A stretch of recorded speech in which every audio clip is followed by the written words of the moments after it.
not violent, they are non-violent agitators, and the whole world actually crowned them with that incentive, the most peaceful agitators in the world. His name, the leader, is Mazi Simon Njoko. As far as I'm concerned, the second person in command to Mazi Nnamdi Kanu is that young man, Simon Ekpa. The second in command of IPOB, a wonderful one, and I can actually tell you that the United Nations president is United Nations Secretary General. He was the former Portuguese, Prime Minister. His name is Antoni Guterres. So the freedom fighters all over the world, not only in Nigeria, freedom fighters in Bazonia, Cameroon, they were being killed, maimed in their large number by the then Cameroonian government, still under Paul Biya. They were killed and maimed in Cameroonian government under Amada Hijo. So let me tell you, currently, Bazonia is coming because actually United Nations USA has actually begun to intervene in conflicts, serious pogrom or confrontation between Cameroon and Bazonia. And then again, we were seeing what actually went on in 1967. From 1967 to 1970, Biafra and Nigeria fought silly.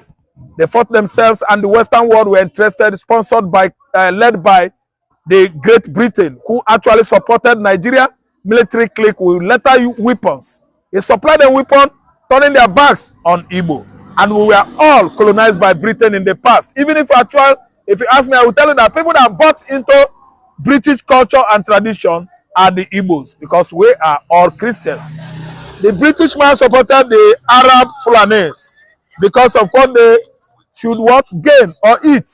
And today we are seeing the fire of that same Biafra war burning under Mazi Nnamdi Kanu, who was illegally renditioned from Nairobi, Kenya into Nigeria. I'm telling you right away that when Kanu was at least arrested in 2021, he was incarcerated, kept dormant, wasted, stagnated at DSS facilities. Everything went down. The Igbos, everybody turned to what? Ice cool. Nobody was saying anything again until someone took it upon himself, denying himself social life, denying himself his wife and family, and took it upon himself to make sure that the fire of Biafra is not killed. And today, in the person of Mazi Nnamdi Kanu, we've seen a renewed version of Biafra agitation that actually started in the faraway Scandinavian Europe. He pumped every material support to make sure that indigenous people of Biafra are agitating, going from place to place with Biafran flag. They are not violent. They are non-violent agitators, and the whole world actually crowned them with that incentive, the most peaceful agitators in the world.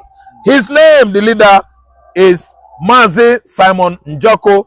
As far as I'm concerned, the second person in command to Mazi Nnamdi Kanu is that young man, Simon Ekpa.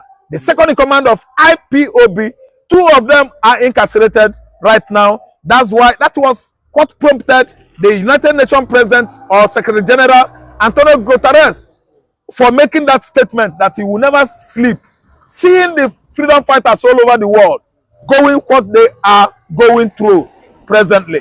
He has taken it upon himself, the United Nations Secretary General, to make sure that Mazi Nnamdi Kanu is abruptly, as fast as, let off the hook of the wicked Nigerian DSS facilities. See, the DSS over the years has kept this man more than 50 months now in one place, denying him his doctors, denying him his lawyers. His medical team has never been given allowance, the chance to go and check on Nnamdi, which is why we are happy. We are at least publicizing it, making it known to everybody in Nigeria that if Nnamdi Kanu dies, Nigeria will die. Everybody, every champion that are part of Nnamdi Kanu's whatever, if it happens to that, I'm telling you, will actually bear the responsibility. They don't allow his doctors, they don't allow his wife, they don't allow his brothers. What has he committed? Nothing. Simply because he's agitating for his nation, Biafra. Come quote me, the kind of treatment given to this man has given the Biafra nation the kind of rapid exits that the Fulanis has never ever dreamt of. Comfort me, Nnamdi Kanu is coming out, and the administration of Buhari and all its components that actually abducted Nnamdi Kanu from Kenya, they should actually go to ICC and answer to it. Especially the Malami, the then Attorney General of the Federation, who actually give that kind of abnormal legal process take place in Nigeria. I think Malami is not qualified to be a primary 2 student, let alone an Attorney General of a federation called Nigeria. Malami is more poorly educated than Almejeri that begs food on the street of Kanu. Malami Abubakar is not qualified to hold any public office in Africa because he is a letdown to legal practitioner. He is a letdown to law, up to international jurisprudence, international law. Malami, the former Attorney General of Federation under Buhari regime, is a letdown to justice. They are actually rubbishing themselves on the global legal platform. A whole Attorney General of Federation could actually allow that kind of injustice to take place in Nigeria. Malami has failed in all its ramifications. I think his certification as a lawyer has actually disqualified him, demoted him, not to even handle magistrate court, where marital issue, marriage between man and man, is being treated in Nigeria. Malami is a dullard, a legal dullard. He should be subjected or demoted to legal, small scale, pocket, legal practitioner. Not to that level where he found himself before. Because he's a man that violates fellow man. Thinking that his Hausa language can actually paint Nnamdi black. He spoke and attacked with abusive word at Nnamdi on 21st June 2021. After the abduction of Nnamdi from Kenya. Okay, and we've seen Ngozi Orabueze Twitter account suspended, and now a lot of Biafrans online have come out to accuse the Tinubu government of making this happen yesterday. It was shocking that her account was suspended. They said she go against the policy of Twitter, and for that she could not pass information to that she supposed to have passed for people to but I think she's gotten a new account now. But do you think that the Nigerian government, just like what they did to Ekpa, do you think that they are going against her? No, they cannot. That's the policy of X. X policy, Ngozi Orabueze handle violates it, and Elon Musk doesn't respect anybody. Elon Musk is doing his job. That establishment belongs to Elon Musk. So it's not having anything to do with Tinubu administration. Tinubu himself is a violator of law, due process, equity and justice. He's a man that actually violated the court order to release an innocent man in the recent time. Buhari did it in the past. Tinubu has done it. So X could never have looked that way, to disobey or to rubbish someone like that, like Ngozi Orabueze. They are following their community policy. I don't know what I understand. That's why they actually, let me say, strike Orabueze's X account. So there's no issue with that. And again, Elon Musk could not have stooped that low, playing game of politics with Nigerian government. Elon Musk in question, I think I see him aligning with Trump and the Biafra international lobbyists to make sure that he come down to southeastern Nigeria and develop Igbo land. Elon Musk will never have anything contrary like that. So what happened is that he went against the policy of X, then the communication policy. Anything about Nigerian government, all the social media giants, they know Nigerian government as a government, illegitimate government, a government that is full of fallacies. So they wouldn't have at least done anything like that. That's how the government going around lavishing money on Simon Ekpa. Wasting money on Simon Ekpa. How is Simon Ekpa become a problem to Nigeria? Since Simon Ekpa have been deprived not to speak to Biafran, has the insecurity of Nigeria stopped? The answer is no. Suspend our account. But do you think that Nigeria government can continue with this? We saw what they did to Ekpa, and again they are with Ongos even planning to even arrest her possibly. What's your take as regards? The truth, if it is Nigeria government that is going for Orabweze, I think it's not the solution to it. Because if you block Orabweze account, another person will stand up again. There are millions of people, thousands of people, Biafran, who can do more than what Orabweze is doing. So blocking that woman account is not what is not needed. Now that the IBB have revealed the secret that Igbos are not the one that planned the coup. Don't forget that because of this coup, Igbos have been denied to go into the corridors of power after the Biafra war. After the Gowon have said to the Igbos that no victor, no vanquish. Igbos have been in the vanquish side. Don't allow them to come near to the corridor of power. But now that the secret has been revealed, for me, I will have think by now Nnamdi Kanu should have been free from the hand of DSS. Because if you look at the first place, what make Nnamdi Kanu to come out to fight for Biafra was because of this injustice, this marginalization given to the Igbos, whereby you don't allow them to come into the corridors of power. Don't forget that the former vice president said that without Igbo, no Nigeria. They are the one that control the economy, which is the person of Osibanjo. Even the president and vice president also testified to it, that when he went to Imo State, Enugu State, that Igbos are the engine rooms of the economy of Nigeria. So if you agree that these people are the engine room of the economy of Nigeria, why don't you give them chance to rule? So for me, blocking Orabweze Twitter account is a waste of time, and it's waste of Nigerian resources, taxpayers' money. Look at what is happening in America now. Donald Trump have told UK that every penny that Joe Biden spent on them during the war, that Ukraine are going to pay heavily for it. Because it's taxpayers' money. That's how a reasonable country, a country that is governed by rule of law, works. You don't pay people taxpayers' money. That's how the government going around lavishing money on Simon Ekpa. Wasting money on Simon Ekpa. How is Simon Ekpa become a problem to Nigeria? Since Simon Ekpa have been deprived not to speak to Biafran, has the insecurity of Nigeria stopped? The answer is no. We are in this country a few weeks ago where the Fulani bandit stormed Benue, Ebonyi State, and killed over 30 people, choosing members who are going to church. So instead of Nigerian government to face on the insecurities and work on the foreign country, as I speak to you, hunger is leveraging Nigeria. The economy of Nigeria is in shambles. Yes, you keep going after these people in the diaspora.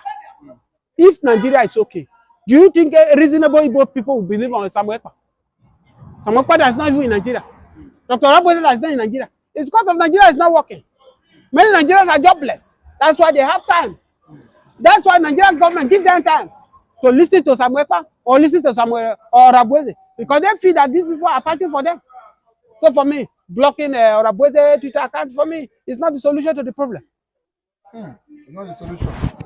Okay, and we know that she has created a new account, and with what I've seen, a lot of Biafrans on Twitter so upset. They said if they have their way, they will also block that of President Tinubu for this injustice. And they said because they know that Tinubu and the government have that Ngozi has a very strong point of view and a very strong voice for coming to expose the Nigerian government and the Nigerian military. That's why they've done this to her.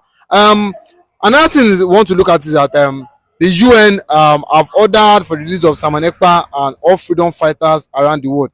Do you think that the UN have what it takes to let go of Nnamdi Kanu and Simon Ekpa? Yes, of course, they have what it takes, because Nigeria, we are just claiming with sovereignty of our own country. Rather than our leader, they went to these people and borrow money. They take order from them. So if the UN truly want to ask the Nigerian government to free Simon Ekpa and Nnamdi Kanu, they will do the needful. Because at the first place, you say, who are the people backing Nigerian government not to release Nnamdi Kanu? It's Britain.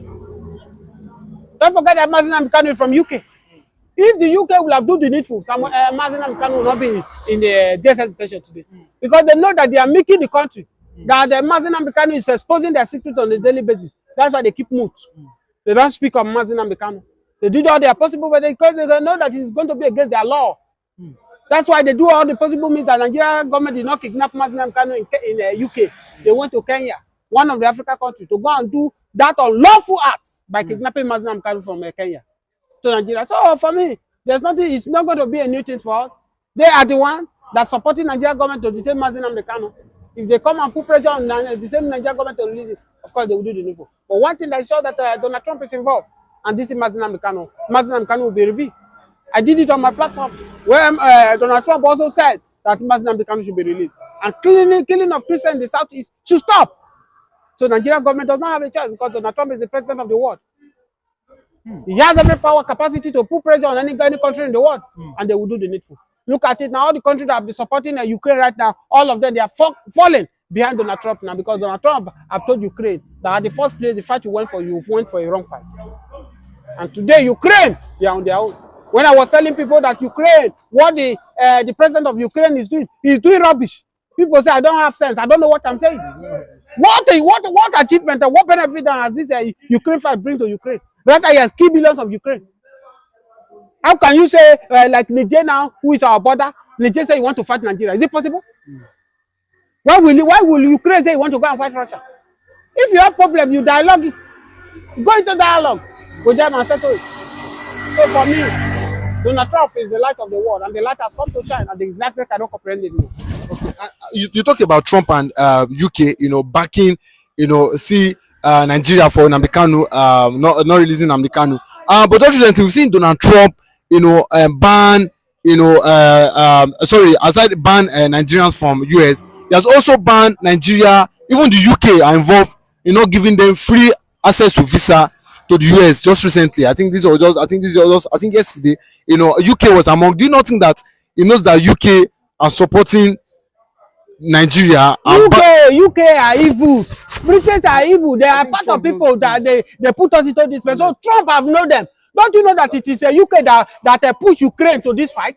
Trump have seen that. That's why Trump have denied them visa now. No visa for UK, no visa for Nigeria to US in 2025. So they are evil. It is only Nnamdi Kanu that have the gall to talk the evil about Queen Elizabeth before her death. And that's why UK, they are battled that young man. Despite Nnamdi Kanu is the citizens of UK. So UK is evil. They are part of the problem we are facing in Nigeria.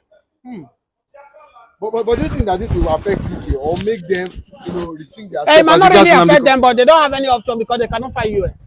They don't have what it takes to fight US. As I talk to you now, you say Macron yesterday went to visit Donald Trump. Telling Donald Trump, I'm with you. I'm not with UK. So UK, they are afraid. Evils of UK will hurt after them. That's what Nnamdi Kanu have told them. Option was that political leadership of the country eludes the Igbos. The Igbos have not been able to be part of the political leadership of the country since 1966 till date. It is an eyesore. It is, let me say, the privation of the highest order. It is a hyper marginalization meted against Igbo man that the Fulani, the Yoruba, the Hausa and the rest of them have been ruling Nigeria for over how many years now, and Nigeria has not been able to become a good country, a place to be. Only Finland has summoned the ambassador for Nigeria. The book of IBB have revealed many things against the Igbos, which the book has in circulation. Even there's a pressure from the north. They are telling Babangida to ban the book so that further release of the book should be on hold, because the book is reaching all the nations, and many nations now are now sympathetic to the Biafran people, that the genocide of the civil war and the coup was not the fault of the Igbos. If you are watching, kindly subscribe to this YouTube channel, on notifications, drop your comments, like and share, and watch all of our former videos for more information. Mr. Ralph, Finland has now summoned the Nigerian ambassador. We want to see you over the case of Simon Ekpa, because his people are not the cause of the civil war, and they did conduct the military coup. There is How does that come to you, sir? There is much international sympathy, going on all around the globe in favor of Igbo man, bordering on the book released by IBB recently. It was actually discovered that the coup was all Nigerian coup. It wasn't particularly for Igbo man. The Igbo man were killed, the whole military officers in the barracks across Nigeria in their large numbers. I could remember a pregnant wife of a particular soldier from Igbo extraction, as a result of, let me say, a high moral and respect in the military, he shot his wife. No, he shot his husband. His husband killer was his husband brother. What a pity. Colonel Unebu was shot in the presence of his wife, pregnant wife, by a military officer who happens to be his immediate junior brother. That is the kind of respect they have within the military hierarchy. So the book written by IBB, the former military head of state of this country, has actually vindicated the entire Igbos that the genocide of 1967, 68, 69, 70 was for nothing. The Igbos have been vindicated. This is attracting international sympathies from all European countries, American countries, Asians, and even Australia. They have now begun to ask questions. There should be compensation, reparation if care is not taken. But the question now is that can Igbo man take anything? What a wonderful question, the anchor of this great platform. First and foremost, I want to say, Simon Ekpa has come out to say, or has outlined countless times that he said that the Nigerian government cannot